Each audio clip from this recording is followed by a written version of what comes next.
Hello and welcome. I'm Leigh-Ann Gerrans and you're watching W News Extra, broadcasting live from the Al Arabiya headquarters. These are our top stories. President Trump says negotiations towards a ceasefire with Russia and Ukraine will start immediately, following a 2-hour phone call with Vladimir Putin. Former US President Joe Biden thanks supporters after being diagnosed with prostate cancer that has spread to his bones. And 5 aid trucks into Israel, but the UN calls the supplies a drop in the ocean.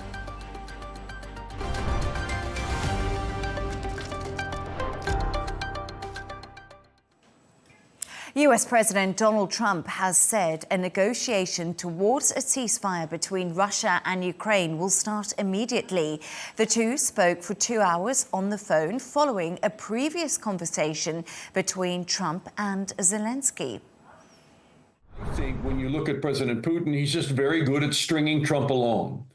Stringing the Americans along and saying, yes, he wants to end the war, but he won't end the war.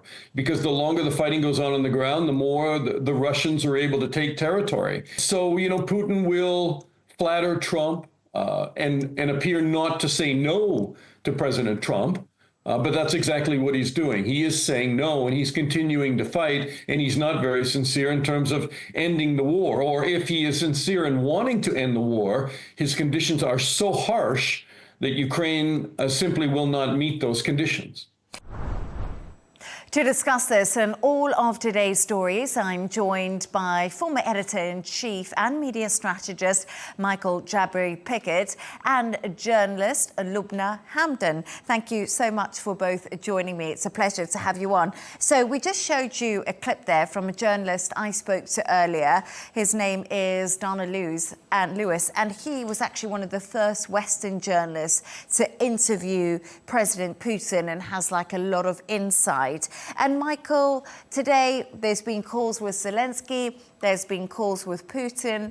We've had a few news lines out of this. What do you make of the situation? I think we have a couple of storylines. We have what Donald Trump is saying, and then we have what we think Vladimir Putin is thinking, because we haven't heard too much official language from Vladimir Putin. We've heard that the conversation with Donald Trump was informative, frank, and very useful, which to my journalist ear means PR speak, which probably equates to nothing I'm going to tell you, and probably not a lot of headway was made. But I do think that it's nice that you have the world leaders finally, after Donald Trump has been in office for 120, 130 days, finally having in-depth conversations about this ongoing war. Leigh-Ann, I think the sentiment towards this Russia-Ukraine war is changing, right? There was a headline in Bloomberg today. It's really interesting. It reads, Putin heads into Trump call confident that Russia has the upper hand, citing European officials. It's interesting that Putin and Russia haven't said much about this call. They said it was very good. It's very Russian, first of all, a very Russian attitude. But also it's because Putin doesn't have to say much, because right now it does seem that he has the upper hand. Trump has promised to end this war, and so it is in his own benefit to get these ceasefire talks moving. But I also think, sorry to interrupt you there, I also think that it's in Vladimir Putin's best interest to drag this out as much as he possibly can. And I think the longer he's able to draw the conversations, the negotiations out, then I think that means on the ground, he's able to make more inroads. And if there is ever to be a ceasefire or a truce, I think it would be so much tougher for anyone to demand that he give up land that he's already claimed. Do you agree with that? Mm-hmm. I mean, I don't agree that he wants to prolong this war any further. I think that he didn't have a choice per se. According to Moscow, they keep reminding us that we need to remember why this war started. It was the NATO bases. And now, Putin says, right, we're not going to take this down. We're not going to go down easy, and we're going to do this on our terms now, because you've slapped a bunch of, sanctions on us. You've isolated us from the world, and I think now they're kind of fed up, and they're playing the game now, because it's kind of in their favor right now, the conversation. So I think it's interesting. It's entertaining, to say the least, I think. I mean, the conversation. But you just discussed sanctions there, Yeah. which I think is something that I really wanted to talk about, because the US itself said that bone-crushing sanctions could come in for Russia, and that was regarding those peace talks that happened where Putin didn't arrive. You remember he waited last minute, everyone was wondering, and then a lower level Russian delegation went off, went instead of him in Turkey. And then it was quite interesting then, I thought, because the EU also said, are we going to put sanctions if a ceasefire is not reached? But that date has also passed. So are sanctions actually affecting Russia at all? I think we've seen that they're not very effective towards Russia, these sanctions. I would say, you know, statistically, Russia's GDP is doing well, right? Economically, it's doing well. If you look at Europe, Europe is the one that's suffering, right? One can argue that. So I really feel like the ball is in Moscow's court at this point in time. I don't think the US has the upper hand anymore. So it'll be interesting to see if we do have a face-to-face with Zelenskyy and Putin. I mean, after that Zelenskyy and Trump Oval Office meeting, that was, you know, difficult to watch. So I can't even imagine what a Zelenskyy-Putin face-to-face meeting would look like. But I'm excited to see that. Do you think we could see Putin-Zelenskyy face-to-face meeting? I think what you mentioned is what a lot of people are wondering, or if we could see a Putin and Trump face-to-face meeting before Zelenskyy. I would think a Putin-Trump meeting would probably be more likely before a Zelenskyy-Putin meeting. I can't imagine that Zelenskyy would ever want to go and meet with him. There would have to be a deal already signed behind the scenes that's already done before Zelenskyy, I think, would go that route. I think he would be comfortable doing it if he knew that there was a peace deal that was going to happen. Other than that, like when we were talking last week, there was no way that I thought that Putin and Zelenskyy would meet in Turkey, in Istanbul. I just didn't see that I saw that as Zelenskyy trying to make it as enticing as possible for Putin to not go, but I didn't think that would ever happen, and I can't see them meeting face to face. I just think that it's beneath Putin, and I don't think there's enough of a carrot being dangled for Vladimir Putin to attend. And then I pointed out, when I was reading these lines from Trump earlier, after this talk with Putin, he says, Russia wants large trade with the US when the war is over.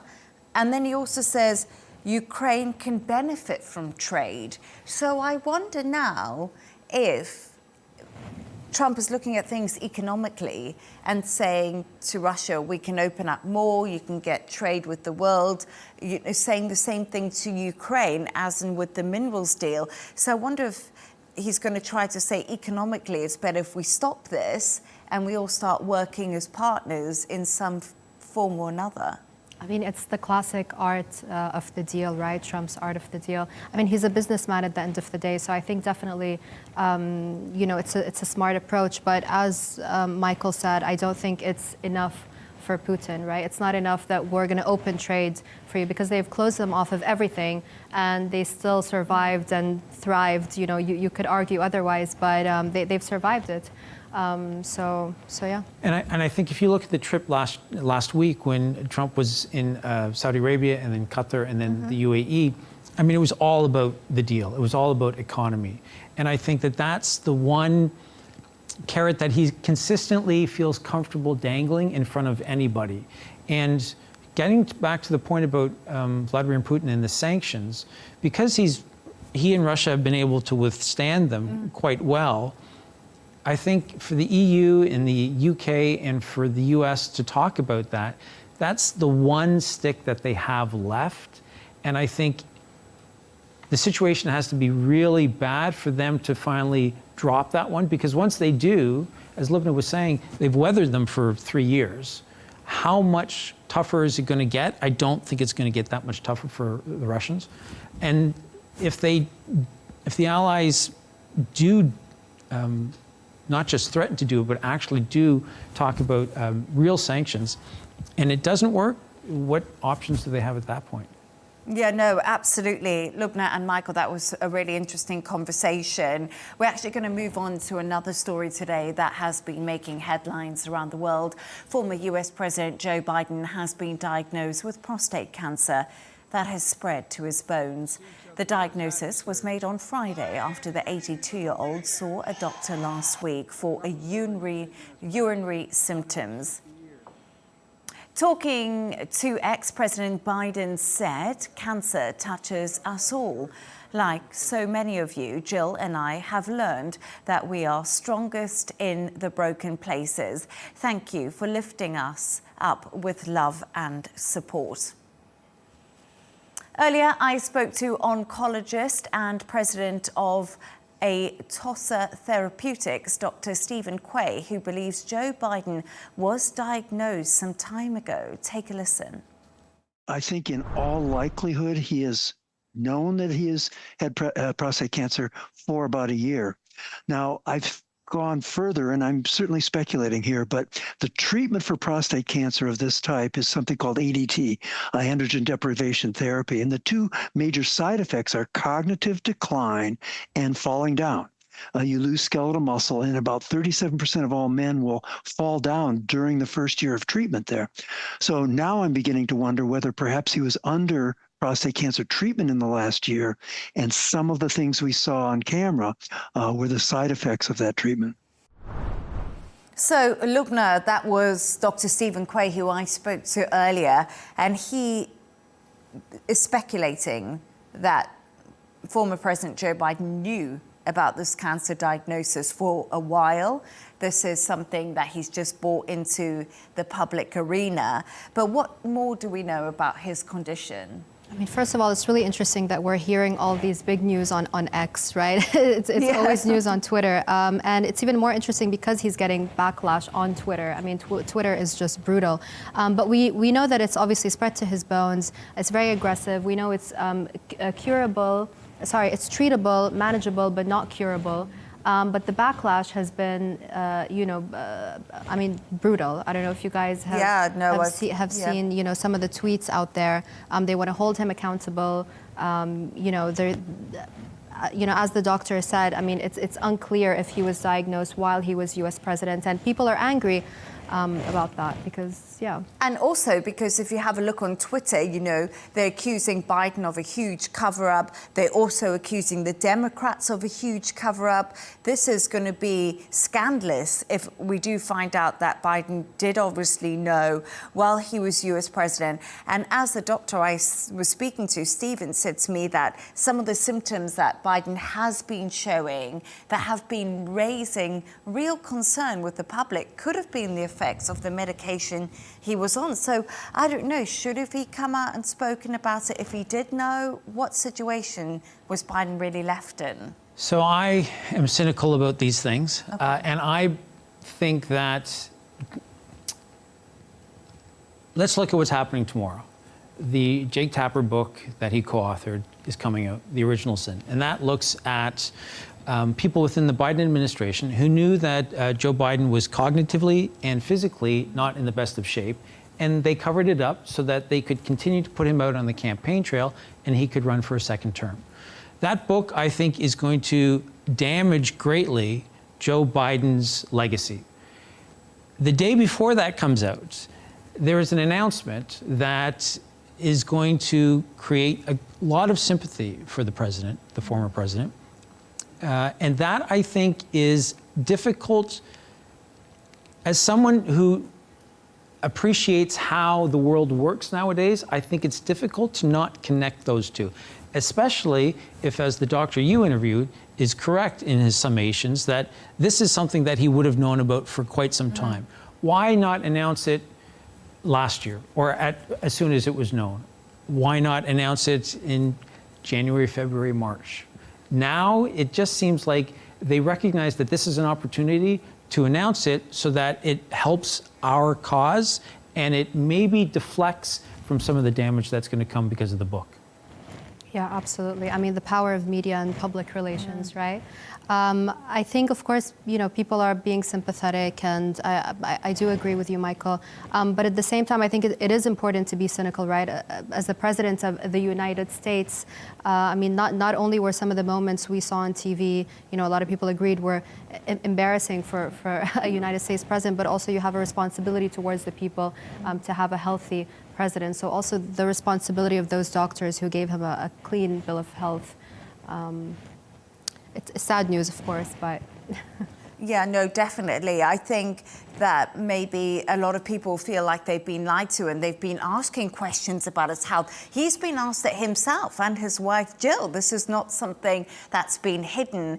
But Michael, King Charles, who's obviously been battling with his own cancer diagnosis, he has sent a message of support to Joe Biden. And I just think, I wonder if Joe Biden could have learned something from the way that King Charles has dealt with his diagnosis, really, and the public support he's had behind him. So King Charles, the announcement was made in February of 2024 that he was battling his own form of cancer. And just a couple of weeks ago, the King was being interviewed, and he spoke about how cancer and his experience with it has changed him, how he's chosen to look on the bright side of life. That sounds like such a cliche, but I think when people are in that situation where their mortality is right in front of them, it's difficult for them to not maybe try to find the best things in life. So King Charles talked about the humanity that he's discovered as a result. And I think that that's probably part of the message that he's sending along to Joe Biden. And based on the announcement that Joe and Jill Biden made, they seem to also be looking at it in that same way. No, definitely. And Lubna, do you think that these big US presidents or the King, they should be really open about things like their cancer diagnosis, because it might actually help other men or other women experiencing a similar thing, get a little bit of guidance? Because I think when a big story like this comes out, it's really interesting how many people might go to get checked. Yeah, no, I mean, absolutely. This is his chance to, raise awareness, et cetera. But I think, unfortunately, I don't think that people are going to be seeing it this way, because I think people are very angry about it, because as we saw during his, especially towards the end of his term, he was, falling and, falling down the stairs. He was clearly unwell. So unfortunately, I think, his lack of legacy will be remembered at this point, I think. And I think it's too late for the awareness aspect of it, unfortunately. Yeah, but traditionally when you have somebody who's in an influential position or who has a bright light shining on them, yes, and they come out and they talk about the good and the bad of maybe what's gone on through their lives. I do think that sometimes there are knock-on benefits for your average man that maybe they're made a little bit more aware, especially with men of a certain age who are always being pushed by their wives to go for a prostate examination. Yes, of course. This might be one of those issues where it does shine a light on an area that traditionally might not get a lot of attention. No, but it is, as we say, we are a little bit cynical about this diagnosis. We can't deny that. We've seen all the stories on Twitter that it could possibly be a cover-up. But once again, it's such a sad... I feel like it's really sad because his legacy, he spent so long within the administration. He was a great person to the US for a long time, and it's just kind of the sadness of how it's ended up in many ways. I think, unfortunately, sorry, but I think for a lot of Americans suffering today, I think, they're not going to think, oh, poor old, Joe Biden, who has all the medical care available to him. I just don't think he's going to get that sympathy, especially that he had the chance to step down. If it is true what they're saying about the diagnosis, if he was diagnosed earlier on, then people will be even more outraged. Excuse me for being so cynical, Leigh-Ann. No, probably. And it was 10 years ago that his son died of brain cancer. Beau Biden, that was, yeah. And I think that when you are a family that deals with this, and you've gone through it once, maybe you become a little bit immune to the fear that it might strike in a lot of people. And maybe there are also people within your inner circle who help you recognize that there is a way that we can use this to our advantage. And that, I think, is where a lot of the backlash is going to come from.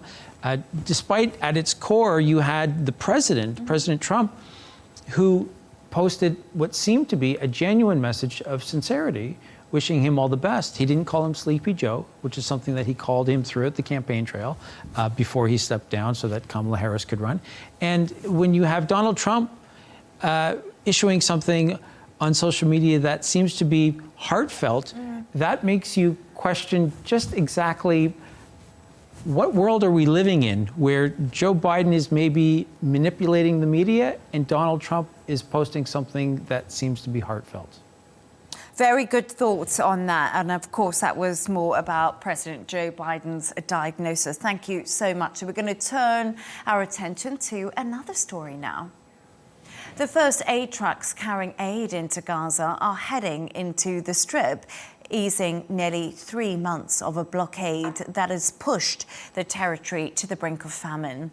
The decision comes amid mounting international pressure and growing concerns over the humanitarian crisis, and after Prime Minister Benjamin Netanyahu reportedly warned that a full-blown starvation crisis could jeopardize Israel's renewed military offensive against Hamas. Earlier, I spoke to our correspondent Trent Murray, who is in Tel Aviv. He told me what kind of aid was coming in first. Earlier today, we got some insight from the Foreign Ministry, who said that the first batches of aid are going to prioritise flour, baby food and medical supplies. Now, what we are not getting answers to questions around is just how much of this aid will enter and how quickly it will get there. All the Israelis are saying today is that over the coming days there will be dozens of aid trucks. Now, of course, we know this comes after almost 3 months of this blockade being implemented against a backdrop of criticism, concern about the welfare of people in Gaza. Estimates by the UN that around 500,000 people at risk of immediate starvation. Oh, Michael, so we've seen these first trucks go in 3 months after the aid blockade was put in place. I mean, do you think this is really a good start on a humanitarian level, or do you think it's more for political gain? So the theme so far through this episode seems to be cynicism. I would say, let's start with the humanitarian situation. It's fantastic news, right? I think that there are tens of thousands of Palestinians who are on the verge of dying of starvation. And if something can be done, finally, to help them get food, that's a good thing. I'm not going to knock that. But I think we also have to look at what's motivating this move by Benjamin Netanyahu. And I want to talk a little bit about an article that appeared a week ago in the New York Times. I like the New York Times, but I'm not the biggest fan of their coverage when it comes to Gaza. But they had a story where they were quoting anonymous sources in the Israeli Defense Ministry talking about that they themselves, on the Israeli side, were seeing that there is a real chance of starvation by thousands of Palestinians. And what this shows is that there's a real rift that's starting to develop within the Israeli military. So Benjamin Netanyahu is losing part of his military because they are not necessarily blindly siding with what he's doing. On that same day that report came out, Donald Trump landed in Saudi Arabia. And that was also the day when an American-Israeli hostage was released because the Americans intervened and they negotiated with Hamas. Again, Israel was cut out. Then on that same trip, Donald Trump is speaking to the Syrian president and vowing to lift sanctions if there are a few conditions met. Now that is being done against the wishes of Benjamin Netanyahu. So I think what's happened here today is that the Israeli Prime Minister recognizes he has to do something to keep the international community off his back and to keep Donald Trump on his side. But we can't forget that while this is happening, he's also announced a new military offensive. So he's trying to balance the relationship he has to have with Donald Trump with the right-wing hawks within his own cabinet. And is this a humanitarian move that's good? Absolutely. But we also have to look at it through what this means from a political point of view for the Israeli Prime Minister. Lubna, I don't know what your thoughts are on what's currently happening, and especially we're seeing aid going in, very limited amount. I don't know if you feel like this is more a political reaction by Benjamin Netanyahu right now. Yeah, I mean, I completely agree with Michael. Unfortunately, the Palestinians are always collateral damage between the left and the right, and the Israeli Knesset. Of course, it's great that they're going to get some humanitarian crisis and some humanitarian aid. Sorry. It's really sad that I have to say it's great because, as the UN said, it is a drop in the ocean. Of course, it's and the fact that we've started with limited aids is obviously not good enough. It's also worth noting, before we talk about medical aid, to talk about the medics, right? And the Israeli targeting of medics. So, and ambulances. We've lost over 1,400 Palestinian medics. So, is this time going to be different? What can we expect? I mean, I can't imagine anything good, but... But you know what's interesting? You say about the medics, and one thing that Israel, you mentioned that new offensive that's happening. A lot of the hospitals that were still operating are now once again under renewed attack. And the reason for that is because Israel say Hamas have tunneled underneath the hospitals. So we're also losing lots of hospital staff and vital units for people who desperately need it. Yeah, the Israelis are always accusing Hamas of having these command and control centers within the hospitals. And that's their reason for being able to target them so that the international community doesn't come back on them. But there's never the evidence from the Israeli side that proves that Hamas is using it as a command and control center. And that's where I'm consistently disappointed with the international community's response, where Israel will say something, they'll bomb a building or a hospital in Gaza, and of course there will be no proof, and then there's nothing that comes back on the Israelis. But what they're recognizing now is that Donald Trump doesn't have unlimited patience for what's happening right now. And I think the aid convoy coming into Gaza is an attempt on the Israeli Prime Minister's part to show the U.S. president that maybe something is going to be done, and that keeps Donald Trump on his side. But is it time now for Hamas to really release the remaining hostages and get an end to this happening? I mean, I don't think, Leigh-Ann, it's about Hamas releasing the hostages. Hamas have already said that they are willing to release the hostages. But as we continually see in Gaza, it is humanitarian aid, right? And I completely agree with Michael because the Israelis have literally said this is a diplomatic move to guarantee continued U.S. support. They are now also finally starting to be held accountable. Macron, has said he's considering putting sanctions on Israel. So I think we need to hold Israel accountable. Yeah, I think that there are finally other countries besides just Ireland that's willing to stand up and consistently speak against the atrocities that are happening. And in the past, what would normally happen is anybody who criticized Israel for anything, you were automatically an anti-Semite. Mm-hmm. Mm-hmm. Now we're getting to the point where people can start to criticize Israel based on what's happening, and that accusation can no longer be leveled against you. But a slightly positive day, we must say, that a little bit of aid is getting in, and especially things like baby food and flour and medical resources, because it has been a really tough time for those people on the ground. But we are going to move on to another story right now. And Spain has ordered Airbnb to withdraw more than 65,000 listings for holiday rentals that violated existing rules from its platform. The Spanish government is targeting listings that lack license numbers or owner details. Lubna, I think the story is so interesting. Why are these holiday lets really being targeted in Spain at the moment? I think because of, obviously the housing crisis in Spain, right? But also because historically, whether it's Uber or Airbnb, we've seen that these companies don't necessarily play by the rules. I think it was just last year that Airbnb had the cameras, the hidden cameras, and then they kind of just slapped a fine over them, and then everyone kind of just forgot about it over time. But I think that the Spanish government is saying, look, you guys need to play by the rules. And it's not just a digital company, as Airbnb has claimed for the longest time. So yeah, the only thing, Leigh-Ann, is that when Airbnb first launched in New York, they had a similar issue, right? And the government at the time released a new law to kind of curb this monopoly that Airbnb had in the New York housing sector at the time. But it only led to much higher hotel prices. So I don't really know what the solution is here, but it's an interesting case, yeah, to say the least. I don't know the camera story at all. Did that pass me by?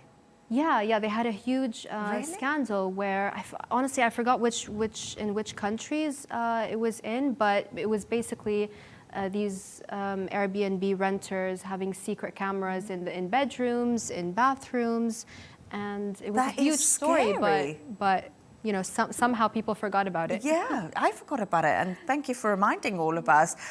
It's Airbnb, it's a big thing. We all know about it, let's be honest, and like you say, a lot of us probably use it when we travel, but we've seen plenty of anti-tourist protests across Spain, haven't we? Yeah, this is something that I think is happening in many parts of the world, right? Whereas there is a growing sentiment of anti-tourist and anti-immigration. So if you are a country in Europe that's dealing with your traditional tourists, you're going to probably feel a little bit uncomfortable. But in Spain in particular, well, actually, let's step back a moment. There are countries and cities, New York being one, where I'm from, Toronto being another. Spain obviously is dealing with this as well, where what'll happen is you'll get international hedge funds and you'll get wealthy overseas investors who are coming in, investing and buying up the property. And then so they are making money on those properties. What they'll do is they'll put them on Airbnb. Now, according to the Organization for Economic Cooperation and Development, the 38 member states, what they have discovered is that the average percentage of rental properties in these countries, when you look at all of the residential homes, is 7%. Spain, however, is in a really tough spot, and I'll tell you why. In France, the average is actually above the 7%, it's 14%. In Britain, it's 16%. In the Netherlands, it's 34%. But in Spain, it's 2%, which means that even in the best of times, even if you were to take all of those rental units off Airbnb, even in the best of times, Spaniards in the big cities are not able to find accommodations that are affordable. And that's an issue that's happening in New York as well as other cities around the world. I just wanted to apologise for my cough there. I got a little bit of a cough, but let's move on from the cough. But what you're saying to me is really interesting about the percentage of houses that can be rented. But I think we have to be realistic here. How many people are making money off Airbnb in the Spanish economy and benefiting from it? It can't all be bad. Yeah, I mean, I do agree with you, but I also, Michael made a really good point in that perhaps a lot of the, and excuse me, I don't have the statistics on that, but I do think I think one of the regulations is that you have to disclose who owns that apartment, Yes, that Airbnb, yes, right? yes, that's correct. So I think you made a great point, Michael, in that those may be wealthy investors and foreigners, etc. You also have the passport, buy a property, get a passport. Business that's been booming for years and years now. So are the Spanish people actually benefiting from this? I think it's time that the Spanish government really came to the, to the aid of their own people, because it is sad to see what's happening there. Yeah, and there are regulations that various cities around the world have introduced where if you own a property in a particular city, they might say if it's empty, then they're going to increase the percentage of tax that you have to pay on that property. Yeah. And that, I think, may be something that helps the government, in this particular case, in the big cities in Spain, but that's still not going to help the people who are out on the street protesting, right? Because their main concern gets back to the point where I'm a a 25-year-old lawyer, and I'm living with 3 other flatmates because I can't afford accommodation in the big city in which I live because there just isn't enough. No, absolutely. It's a really good point to make. And I wonder if this will spread to even more. I wonder if Spain is like the epicenter of it and we'll see this spread out across more of Europe. And it'll be interesting to see, because you mentioned New York there too. But they did that in Portugal as well. I believe a friend of mine told me that they had the same issue with Airbnb in Portugal as well. So surely if it's happening in Spain, I can imagine it's happening in other parts of Europe. I mean, Italy as well. I'm not sure exactly what the situation is there, but I can only imagine that to be the case. Yeah, and I think that rent is quite expensive in Italy. Once again, I'm not 100% sure, but I do know that I lived in London and rent is really high there. And like you say, it is difficult, even if you've got a good job and you are much older. A lot of people are still renting properties. Not in Sicily anymore, apparently. We had this campaign a couple of years ago, and I just read another article about it. Of course, there are conditions tied to it, but you can buy homes in Sicily for like €1 or something. So it's quite interesting, but I'm sure rent is different, and these are specific towns, right, where all the young people have left because there aren't any employment opportunities. So maybe that's a new show we can do. We can go to Sicily and buy a house for €1 and do it up. There we are. And that's one of the conditions, right? Is that down for that? Yeah. You can paint the walls. Yeah. You have to buy it for $1, but then you have to put usually hundreds of thousands of euros into it to renovate it. Based on certain conditions, and you have to use local tradesmen because they're trying to bring back a fair bit of the economy that has dried up. You know how people say, I would rather cry in a Ferrari than on a bicycle? Yes. I mean, I would rather suffer in Sicily than elsewhere, so.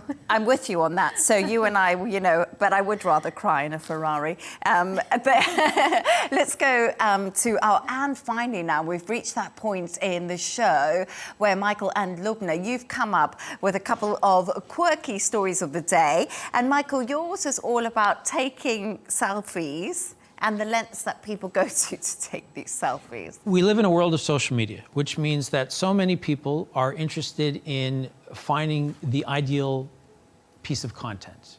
So in a national park in Shenzhou city in China, they have created what they call the cliff bed.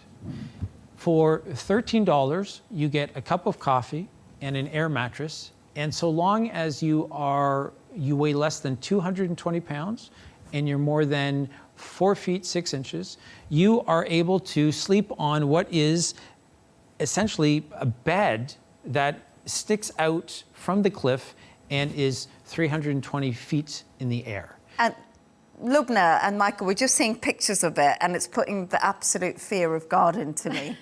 I don't think I could do that. But it's great content, and that's all that matters. Oh, I'm not sure. Would you do that for the gram? I wouldn't do it for the gram. I would do it for the thrill. Oh, really? I'm an adrenaline junkie, so I would absolutely do it. But Michael said, backstage that even if they paid you, you wouldn't do it, would you? I wouldn't either. There's no way. I'd be way too scared. It gives, even watching the picture. And then also, I just want to talk to you about your story, which I think is really interesting, because I often wonder this. Peace and quiet is now a perk that people are actually going to pay for. Yeah, I mean, a couple of years ago, we saw Jack Dorsey, the founder of Twitter, right? He used to go on these silent retreats. I mean, I can't imagine back in the day when Twitter wasn't X and Instagram wasn't as, popular as it is today. We kind of still, weren't living in this world where it was super noisy and we're always on our phones, and we just weren't addicted to that. And even back then, he was going to silent retreats. So I feel this trend has been a long time coming, especially after, COVID, people spending a lot of time at home. I think people got a glimpse and a taste of the slow living. I forgot what it's called in Italian, but anyways. So, people in Europe practice the slow living. I think in Sardinia, people live up to like 100 years. It does make a huge difference. And in Tokyo, you've got companies offering soundproof apartments. You've got the noise canceling technology sector absolutely booming. So yeah, I mean, I think after the COVID pandemic, I think right now there's a noise pandemic. Everywhere you go, It's just super noisy. Oh, I don't know about you, and Michael, maybe you agree with this, but everywhere I go, I'm connected. If I'm always connected to a device, or, you know, even at home, the TV's on, the Alexa's talking to you, it just doesn't ever stop. So I think I'd quite like the idea of like a soundproof bedroom so that I couldn't hear all of the ongoings. I'm not sure what you think. One of the things that I dislike the most when I go out in public, it's tough enough when I have to speak to people. But what makes it even more difficult is when people are they have their phone on speaker when they're having a conversation. Why do I need to hear both sides of the conversation that you're having? Do you know what that's called? The reality TV phenomenon. Because if you watch reality TV, that's how they all speak to each other. So where that came fashionable, where you put it on speaker, because, you know, on reality TV, you have to be like, oh, your boyfriend's done this, and my boy, and they have to hurt that. That's where it's come from, basically.